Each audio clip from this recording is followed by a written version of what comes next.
काली रात थी। आसमान में तारे छुपे हुए थे और चांद बादलों में खोया था। पहाड़ी के किनारे एक नौजवान खड़ा था। उसकी आंखों में आंसू थे, हाथ कांप रहे थे और मन टूटा हुआ था। नाम था अभय। उम्र लगभग 22 साल।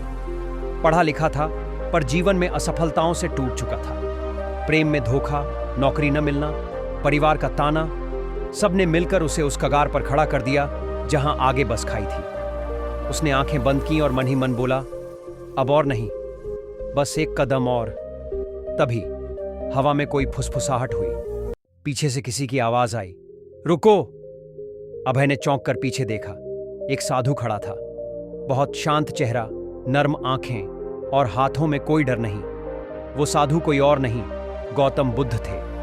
अभय ने गुस्से में पूछा, तुम कौन हो? मुझे रोकने वाले तुम कौन होते हो?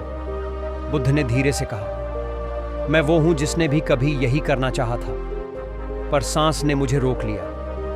अभय चुप हो गया। बुद्ध पास आए और बोले, मरने से पहले एक बात मानोगे मेरी? क्या?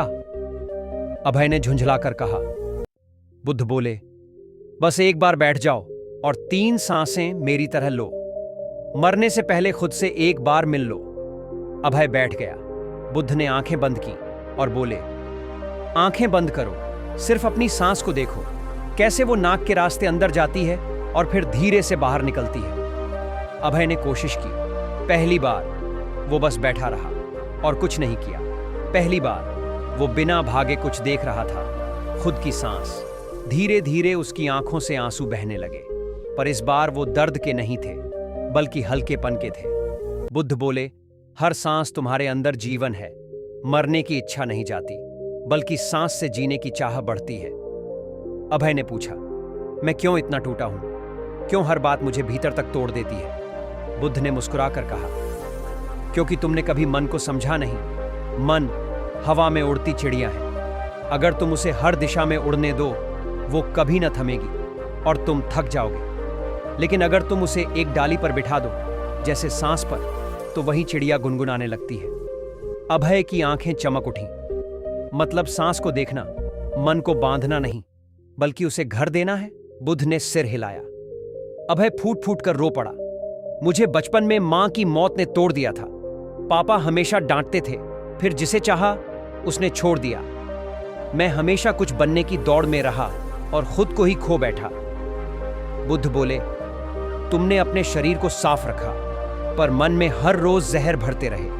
अब समय है कि हर सांस से मन को धोया जाए। बुद्ध ने अभय का हाथ पकड़ा और बोले, तुम्हें कोई साधन नहीं चाहिए, न मंदिर, न मंत्र, न किताबें, सिर्फ सांस चाहिए।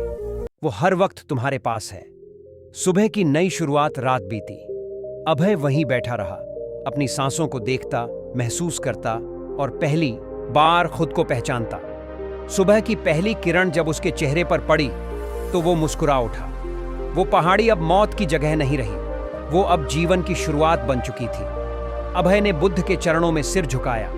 बुद्ध बोले, अब तुम्हारा नाम अभय नहीं रहेगा, तुम अब सतभय हो, जो डर से ऊपर उठ चुका है। गांव में अरुण, कविता और दीपक अब हर रविवार बुद्ध की कहानियों पर ध्यान सत्र आयोजित करते हैं। और अभय, अब वह अनापान ध्यान शिक्षक बन चुका है। जहां कभी आत्महत्या की सोच थी, अब वहां सैकड़ों लोगों को जीवन देने का कार्य चल रहा है। अगर इस कहानी ने आपके दिल को छू लिया हो तो वीडियो को लाइक करें, कमेंट में लिखें, मैं सांस की राह पर चल रही हूं। और धार्मिक सुविचार चैनल को सब्सक्राइब करना न भूलें।